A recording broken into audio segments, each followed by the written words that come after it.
రాజమండ్రి సరిహద్దుల వద్ద ఒక మెడికల్ కాలేజ్. సో ఇందులో ఒక జూనియర్ డాక్టర్ ఇతని మరణం గురించి ఒక వీడియోలో కూడా మాట్లాడాం. అంటే మీకు మేనేజ్మెంట్ అలాగే మీకు పోలీసులు ఇది ఒక ఆత్మహత్య అని చెప్పారు. కానీ తల్లిదండ్రులు ఇవాళ కూడా ఇది ఒక హత్యే, ఎవరో ప్లాన్ ప్రకారమే ఇలా చేశారు అని చెప్పి వాళ్ళు మాట్లాడుతున్నారు. బాగా కావలసిన వాళ్ళు సరే ఇది భారత్లో ఒక రాజమండ్రి వద్ద ఇలాంటి ఒక సంఘటన జరిగింది, ఇంకా కూడా ఇన్వెస్టిగేషన్ జరుగుతుంది, ఇవన్నీ చెప్తున్నారు. ఇదే పరిస్థితి మీకు అమెరికాలో, అది ఒక కాలిఫోర్నియా లాంటి ఒక ప్రాంతంలో ఇలా జరిగితే ఎలా ఉంటుంది అంటే ఇవాళ జస్టిస్ ఫార్ సుచీర్ అని చెప్పి మాట్లాడుతున్నారు. మీకు సుచీర్ బాలాజీ అంటే ఒక జీనియస్ అండి. అమెరికాలో నివసించే వాళ్ళు ఇతని గురించి మీరు వినే ఉంటారు. మీకు ఎన్నో ఆర్టికల్స్, మీకు ఎక్కడ పడితే అక్కడ ఇతని గురించే ఇవాళ వైరల్గా మాట్లాడుకుంటున్నారు. ఈ సుచీర్ బాలాజీ ఎలాంటి వాడు అంటే 11 ఏళ్లలో సాఫ్ట్వేర్ కోడింగ్ అనేది చేయగలడండి. అలాగే 13 ఏళ్ళు వచ్చేటప్పటికి తన కోసం ఒక సొంత కంప్యూటర్ని ఇతను తయారు చేసుకున్నాడు. ఇక ఇతని టాలెంట్ ఎలాంటిది అంటే 17 ఏళ్ళు వచ్చే నాటికి, అంటే టీనేజ్ కుర్రాడు, 17 ఏళ్ళు వచ్చే నాటికి క్వారా అని చెప్పి ఒక వెబ్సైట్. సో ఇందులో ఇతనికి ఉద్యోగం, అంటే మీకు ఏమైనా డౌట్స్ ఉంటే మీరు క్వారాలోకి వెళ్ళి అడిగితే మీకు జవాబులు వస్తాయి. అందులో ఇతనికి వీళ్ళు జాబ్ ఇచ్చారు ఎప్పుడు 17 ఏళ్లలో.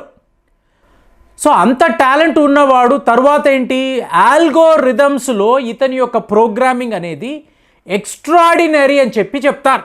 అది క్వారాలో అనండి, అలాగే మీకు ఓపెన్ ఏఐ అని చెప్పి ఒక సంస్థ, ఇది ఒక నాన్ ప్రాఫిట్ కంపెనీ అండి.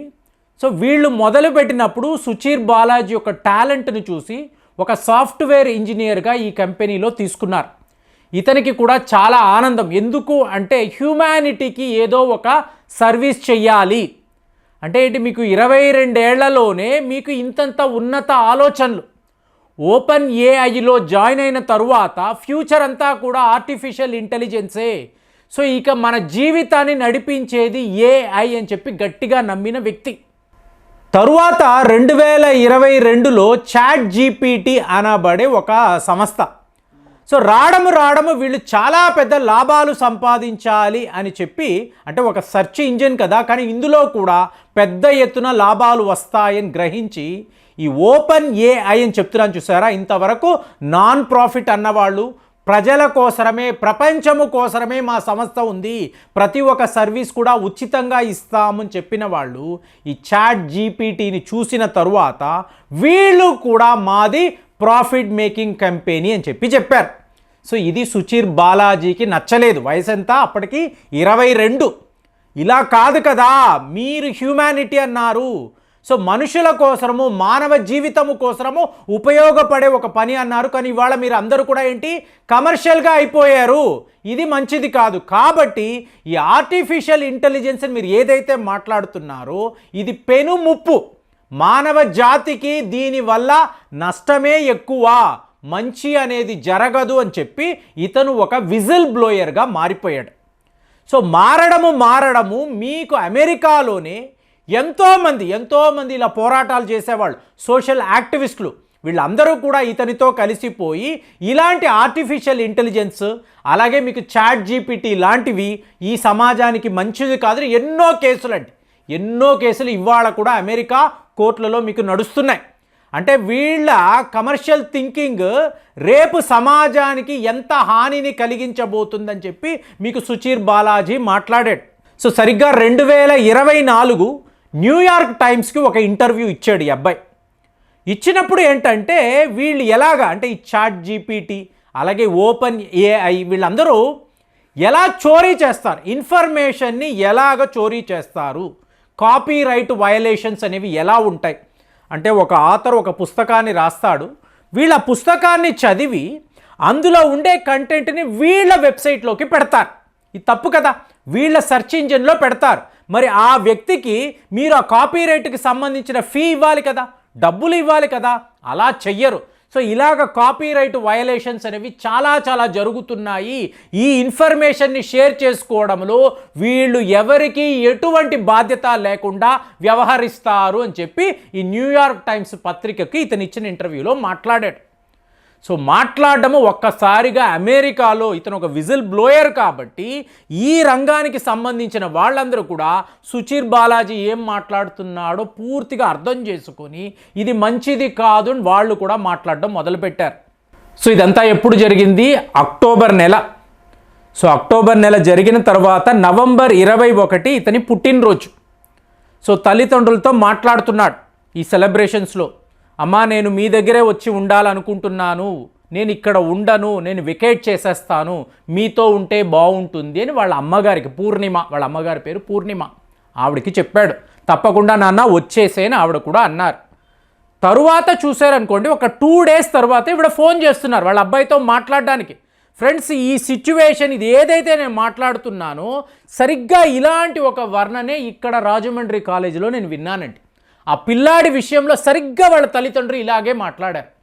సో ఇప్పుడు ఈ పూర్ణిమ గారు ఫోన్ చేస్తున్నారు, అటువైపు నుంచి ఎటువంటి రెస్పాన్స్ లేదు. వెంటనే ఈవిడికి కంగారు వచ్చింది. సో అక్కడ శాన్ ఫ్రాన్సిస్కో పోలీస్ డిపార్ట్మెంట్కి ఈవిడ ఇమీడియట్గా కంప్లైంట్ ఇచ్చారు.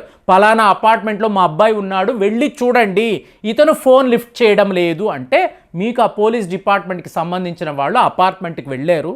మీకు నవంబర్ 26 డోరు తెరిచి చూస్తే అక్కడ సుచీర్ బాలాజీ యొక్క మృతదేహము ఉంది, చనిపోయాడు.